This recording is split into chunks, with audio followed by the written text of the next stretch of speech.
Alors, vous êtes nombreux à me poser la question, qu'est-ce qui fait qu'un membre de ta famille veut mettre ta mère en EHPAD? Alors, le but, c'est pas sur les réseaux sociaux d'exposer ma problématique. Mais par contre, la question est intéressante, donc je vais essayer d'y répondre d'un point de vue général.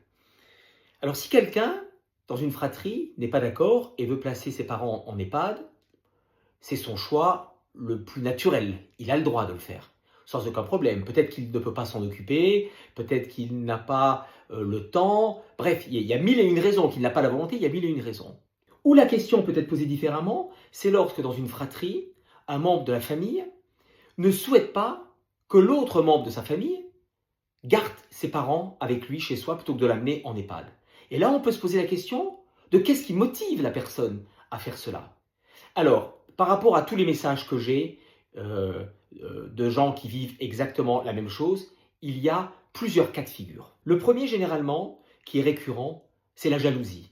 La jalousie de voir l'un de ses frères, l'une de ses sœurs, s'occuper de ses parents alors que soi-même on n'est pas capable. La seconde, c'est une volonté de vouloir gagner à tout prix, d'être la personne qui va décider d'eux. Ça, c'est juste lamentable.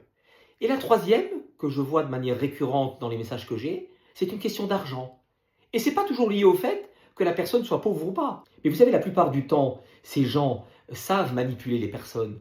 Et par ignominie, ils seraient capables d'envoyer des fleurs à l'un de leurs parents en mettant un petit mot sympathique, tu me manques tant, je t'aime tant, bref et autres, pour se faire valoir.